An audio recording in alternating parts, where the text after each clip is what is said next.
Olá, telespectadores da TV Assembleia. Começamos agora mais um Frente a Frente. Nosso convidado hoje é Fernando Dacal, presidente do CREA, Conselho Regional de Engenharia e Agronomia de Alagoas. E nosso assunto, claro, as ações do CREA no âmbito das categorias que ele representa e também da sociedade. Bem, eu agradeço antecipadamente ao engenheiro Fernando Dacal, a presença dele aqui hoje.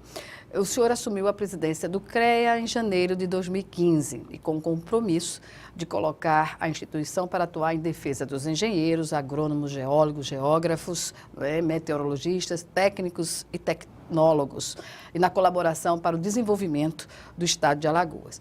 Nesses 2 anos de gestão, o que foi possível, do ponto de vista mais emblemático, instituir no CREA a partir do que foi proposto em campanha?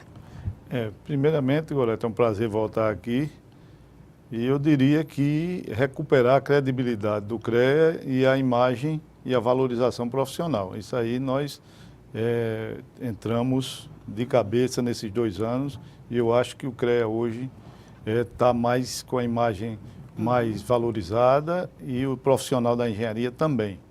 Nesse contexto de recuperação Isso. da identidade dos profissionais representados pelo CREA. E da valorização profissional também. Né? Pois bem, sem contar com o sucesso que foi em dezembro, a Semana da Engenharia, né?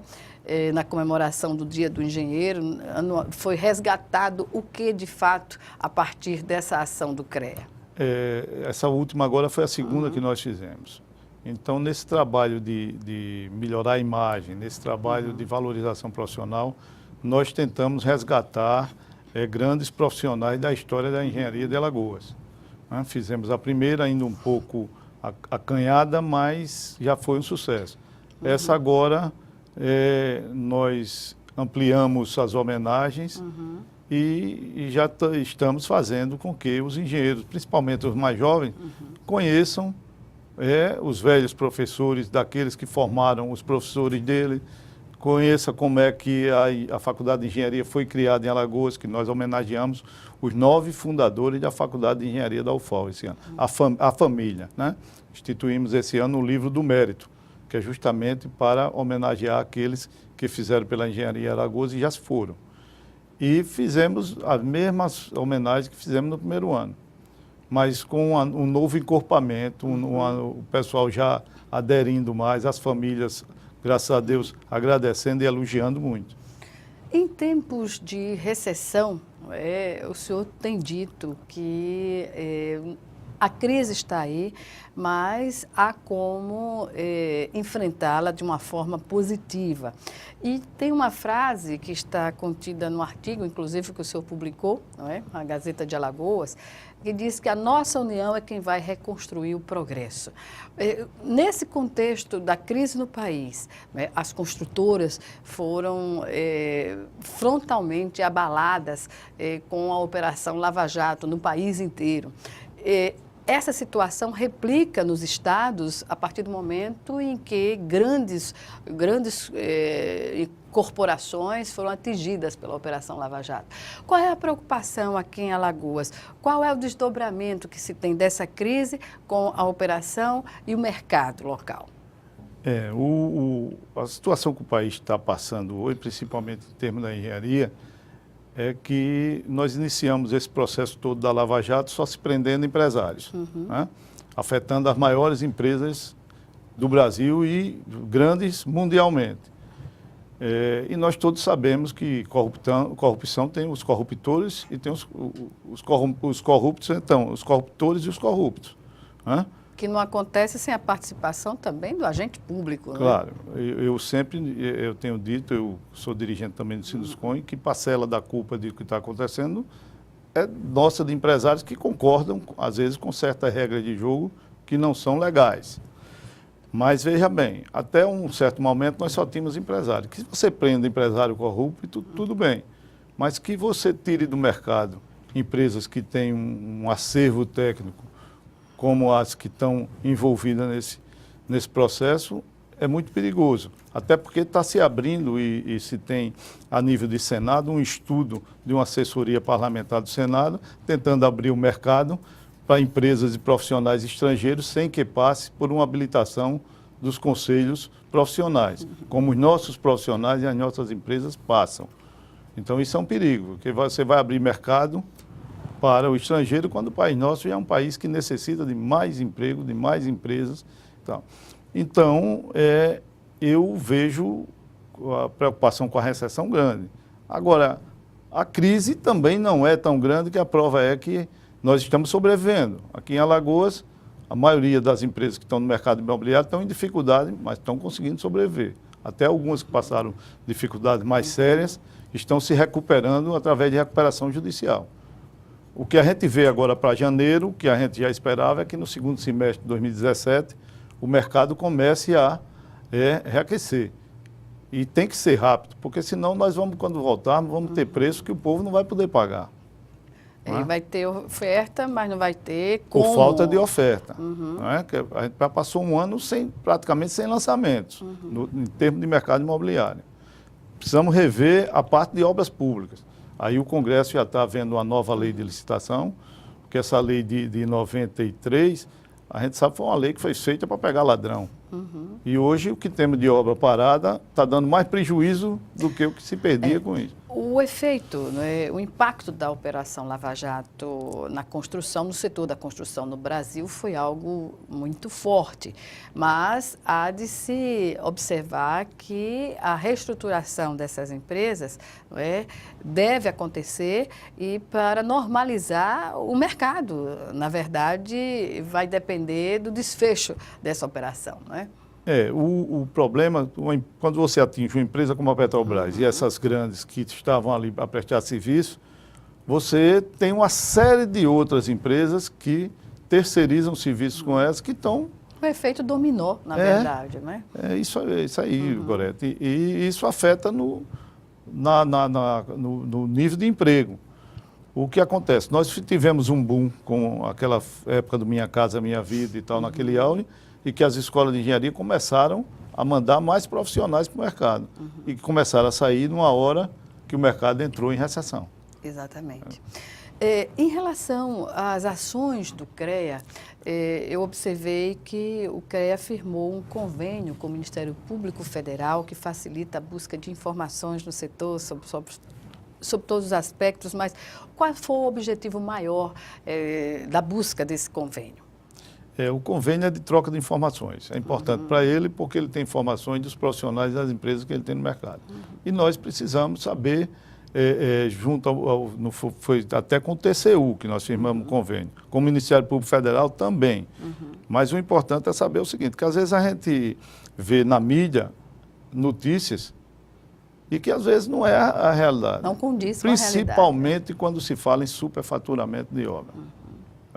É muito fácil você jogar na mídia que houve superfaturamento quando você está sendo fiscalizado por advogados, por médicos, por outras profissões que não foram formadas para a engenharia.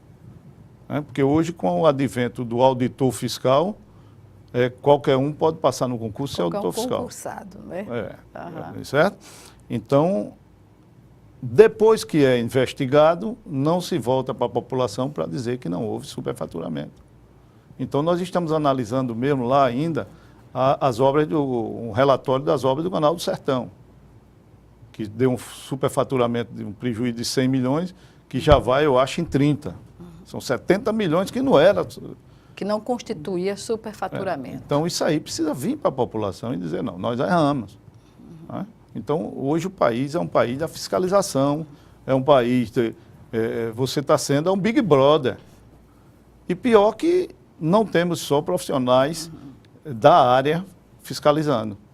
Porque eu acho que quem tem que fiscalizar a obra de engenharia é quem tem formação técnica. Para fiscalizar documento, aí tem que ser administrador, tem que ser advogado, mas o que está acontecendo é isso. Aí passa para a população uma realidade que não é a do mundo real, é a do mundo virtual. É passar que o empresário é ladrão, é passar que o profissional é ladrão, Isso está errado. E nesse sentido, cria-se, né, o Ministério Público, na maioria das vezes, quando ele atua, e o órgão ou o aparato de Estado, dos municípios, quando vão buscar essa parceria, dá respaldo às ações, né? É mais tranquilo trabalhar com a parceria com o Ministério Público, porque se tem a certeza da transparência e da efetivação das ações no plano real, digamos assim, em condições legais também, não é? Lógico, Gorete, eu defendo que nós temos que estar próximos. Porque na hora que surgir, quando surgiu esse relatório do Canal do Sertão, a primeira coisa que nós fizemos foi pedir o relatório para que nós analisássemos.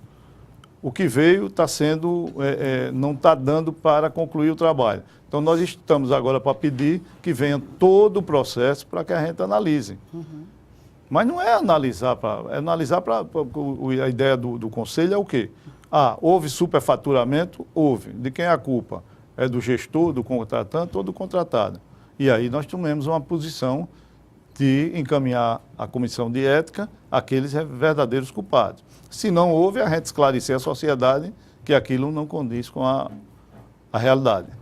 Pois bem, em relação ao projeto Engenharia Unida, nesse contexto, o que significa na prática caminhar juntos para a categoria? Nós tentamos, nesses 2 anos também, uma busca de um espaço nacional que a Alagoas merece, que a engenharia alagoana merece. E nesse caminho surgiu a Federação Nacional dos Engenheiros, que me apoiou na minha eleição. Ela tem 2 projetos. Um que é o Cresce Brasil, que foi feito para as cidades, e outro é o Engenharia Unida, que foi agora de 2016. O CREA Alagoas foi o primeiro CREA do Brasil a aderir ao movimento de Engenharia Unida, da FNE, Federação Nacional dos Engenheiros, que é para propor saídas para a atual situação nacional. Então, a gente entende que, de forma unida, se a engenharia estiver unida, até porque qualquer mudança que a gente tenha a ter no país passará pela engenharia. Porque a engenharia hoje ela está envolvida em todos os setores. Essa bela roupa que você veste depende do engenheiro têxtil. A energia elétrica que a gente tem em casa depende do engenheiro eletricista. E assim vai. Para você ter água em casa depende da engenharia. O que você come hoje tem engenharia de alimentação. Ainda tem que verificar a questão da sustentabilidade claro, nessas ações. Temos os engenheiros ambientais hoje. Então, por qualquer um exame que você vai fazer, hoje é tudo por equipamento. Sustentabilidade política, econômica e técnica. Na parte dessa sua frase, o que nós conseguimos? Nós conseguimos retomar a frente parlamentar da engenharia e conseguimos emplacar um deputado alagoano, o engenheiro Ronaldo Lessa. Então, hoje... E larga experiência no setor. Larga experiência, foi prefeito, governador, hoje deputado federal. E atuou em grandes obras no país também. Grandes obras. Ponte Rio-Niterói é uma delas. Então, hoje, nós temos isso para a gente ter o prazer de dizer que Alagoas, de um país desse, um estado meio pequenininho como o nosso, emplacar a liderança da frente parlamentar foi importantíssimo. E estamos unidos. Eu tento unir aqui todas as entidades em prol da engenharia alagoana, em prol do crescimento de Alagoas. Engenheiro Fernando Dacal, nós vamos chamar agora o nosso primeiro intervalo. Frente a Frente volta em 1 minuto. Já, já.